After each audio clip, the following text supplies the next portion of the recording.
Bon, après avoir fait la balade avec la S500, on change de voiture. On revient des années en arrière pour retrouver ça. La légende Mercedes 450 SLC. J'avais eu l'occasion d'en conduire une à Paris l'été dernier. Et celle-ci, elle est absolument magnifique. Elle est de 1975. Regardez la couleur de celle-ci. Elle est d'un beige. Ici, ça, c'est neuf. Ça a été refait. Toute la sellerie de la voiture qui est en cuir également a été refaite. Vous avez vu les intérieurs, hein. Comme ceci là, vous imaginez l'époque, hein, on est en 1975. C'est une 4 places, petit logo Mercedes avec écrit 450 SLC ici. Et vous avez vu la plaque, il faut une plaque de ce style là, faut pas la plaque, les plaques modernes avec le département écrit en gros parce que sinon ça n'irait pas à la voiture. Vous avez vu blanc, rouge, orange de l'époque, mais la couleur c'est incroyable. Réservoir d'essence ici. Pare-brise arrière, vous avez vu la taille du pare-brise arrière, presque aussi gros que le pare-brise avant d'une citadine d'aujourd'hui. Ici, vous avez du coup les petits caches qui servent en gros de faire de l'ombre en fait pour les passagers. On retrouve également les chromes ici tout autour de la voiture, chrome également au niveau des rétroviseurs et vous avez vu du coup les jantes de l'époque avec le logo Mercedes. Ces jantes donc qui sont remplies, on peut à peine voir l'étrier noir ici avec le frein disque métal qui dépasse. Ce qui ressort extrêmement bien, c'est la couleur et puis le look de la voiture globalement quoi. C'est hallucinant. 40 ans d'écart. Regardez la calandre avant de la voiture, vous avez vu comme elle est large. Ouais, c'est un beau bateau. Hein. Là, vous avez vu les chromes. Donc ça, c'est des chromes de l'époque en plus. C'est tout. En plus, ouais, voilà, c'est des chromes de l'époque. C'est même pas les chromes du coup récents. Et voilà, magnifique. Caoutchouc aussi, sont d'époque. Caoutchouc de l'époque en plus, voilà. Ils sont plus vieux que moi. Ah. 450 SLC, les amis. Profitez. Là, quand tu tapes, là, Il y en a pas beaucoup des comme ça. le chrome, il est hyper épais. Regardez ce 3 quarts avant.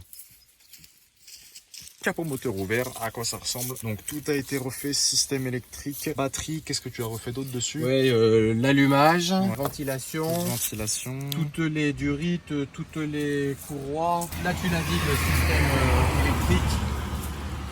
Voilà, tout le principal. Et puis tout le haut du moteur avait été démonté. Tous ces chiffres, c'est peut-être pour le C'est numéro de châssis. Ouais. Et quand on a fait repeindre la voiture, on l'a bien mis en évidence. Ok.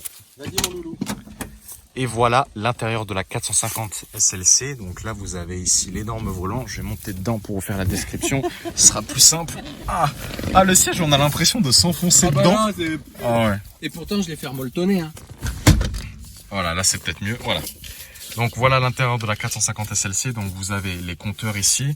Vous avez vu l'énorme volant comme il est gros. Console ici qui est tout en bois sur donc la voiture automatique 3 vitesses. À propos des contours de la voiture, le niveau d'essence. À gauche, température de l'huile et en bas à droite, c'est pour la pression de l'huile. Dès qu'on se met à rouler, l'aiguille vient se mettre sur 3. Compteur central, bien sûr, pour les km/h. Le compteur par excellence qui monte jusqu'à 240 km/h. Et compteur de droite pour les tours minutes qui sont x100 et pas x1000. Donc ça monte jusqu'à 7000 tours minutes, c'est énorme. Clignotant ici, ça c'est pour les feux qu'on retrouve également sur les voitures anciennes d'aujourd'hui. Et là vous avez vu cette console là comme ceci, console d'époque avec radio de l'époque. Ça c'est pour la climatisation, mais elle n'y est pas dans cette voiture parce qu'il fallait une essence spéciale, c'est ça? C'est le gaz et du air, je sais plus quoi, qui est plus. Feu de warning, et ça c'est pour les vitres. Vitre côté passager, vitre côté conducteur. Et vous avez vu l'état de la sellerie, hein.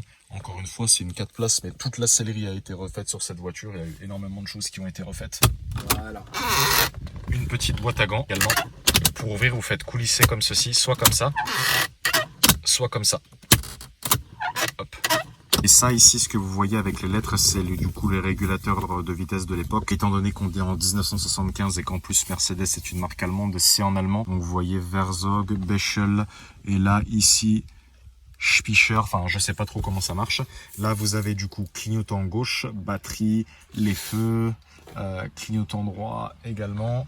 Mais en tout cas le look de la voiture, ça a pas pris une ride.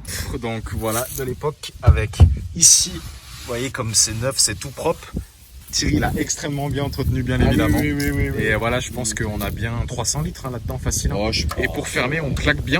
On claque, hein, on est à l'époque là. Où on 450 SLC. Allez, on va aller faire un petit tour avec, c'est parti. Un peu du bonheur sur cette 450 et maintenant, on va aller faire un petit tour avec. Voilà, bon, ce sera pas, les mêmes sensations seront évidemment pas les mêmes que celles de la S500. Mais ça va être vraiment génial. Hop là. Allez, go. Regarde les feuilles, avec la chaleur, elles tombent comme l'automne.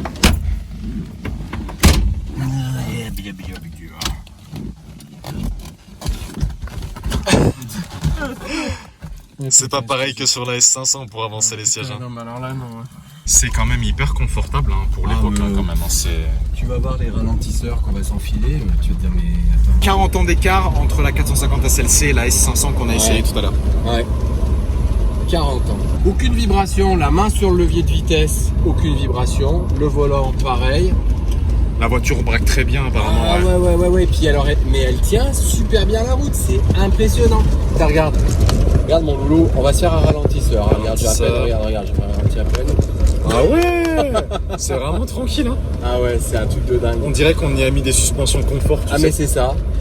C'est impressionnant. C'était l'une des premières voitures à virer à plat à l'époque. Hein. Toutes les voitures se penchaient, se vautraient. Et là, celle-ci en 71, les journalistes disaient tous, elle vire à plat. Et elle valait l'équivalent d'une Porsche et demi en prix. D'accord.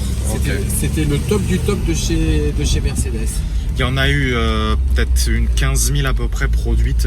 J'avais regardé sur internet, je me souviens. De SLC, bien. ouais. Ouais, 450 SLC. Il n'y en a pas eu beaucoup. Ouais. Celles qui se sont beaucoup produites, c'était les SL, mais strict de place en fait. Hein. Ouais. Et la carrosserie, elle fait 35 cm de moins en longueur sur la SL. Je suis descendu une fois dans le midi avec ma femme.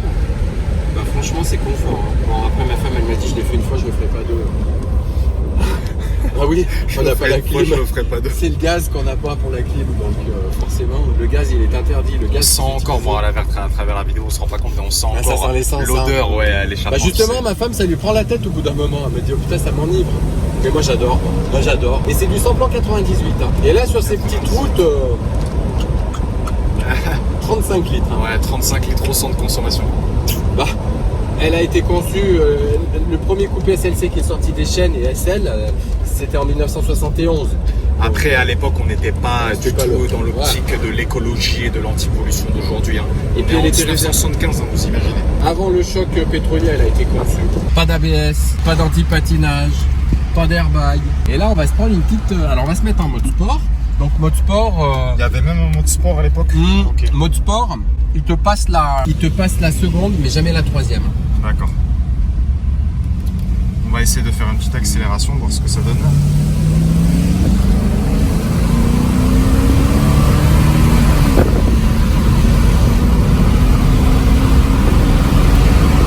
Sympa, hein? Ah, ça répond bien. Ouais. C'est sympa, hein?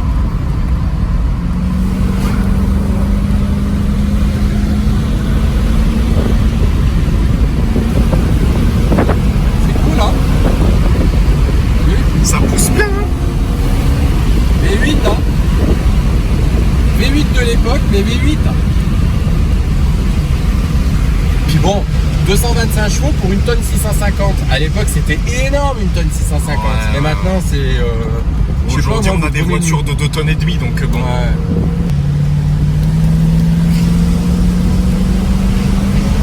Sympa, hein. Tu pensais qu'elle marchait comme ça?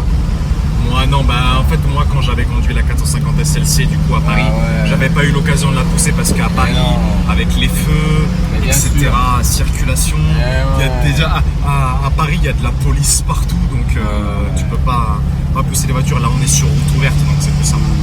Regarde, tu vois la voiture qui arrive en face, regarde le méchant ralentisseur qu'elle se prend, t'as vu hein? Regarde, nous on va le prendre à cette vitesse là, regarde bien. Voilà.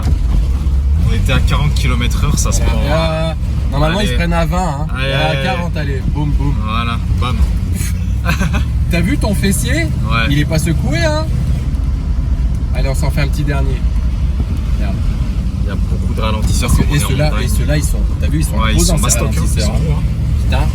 C'est de là qu'après en 1976-77, ils ont fait un V8 en alliage et plus en fonte. Puis elle était principalement destinée au marché américain, cette voiture. Les Américains, ça n'a jamais été leur souci, la consommation.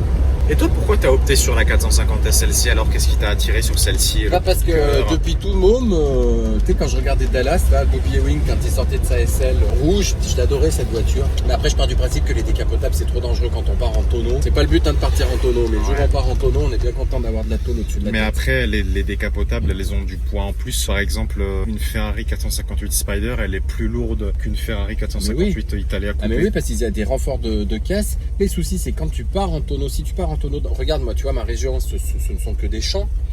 Tu pars, des ravins, tu pars en tonneau. La voiture, elle se retourne sur un rocher. Le rocher, il te traverse la toile. Ouais. les arceaux qui te mettent de sécurité pour te protéger en cas de tonneau, c'est si tu tombes sur du plat. Mais si tu tombes sur un rocher, le rocher, ton crâne il est plus attendu. Ouais. Parce que nous, dans notre région, on a eu pas mal de personnes qui roulaient en décapotable. Ils étaient en mode décapoté et ils ont fini décapités. Décapoté, c'est pas très drôle, décapité. Mais c'était le jeu de mots qui était un peu... ouais, exactement. Non, mais décapoté, décapité, voilà. On devrait pas dire ça, on est trop méchants. Et là, tu vas voir. Non mais c'est sympa. J'ai oublié de faire la conclusion sur cette vidéo. Merci d'avoir regardé. À bientôt. Qu'est-ce que ça ronronne comme ceci, regardez ça.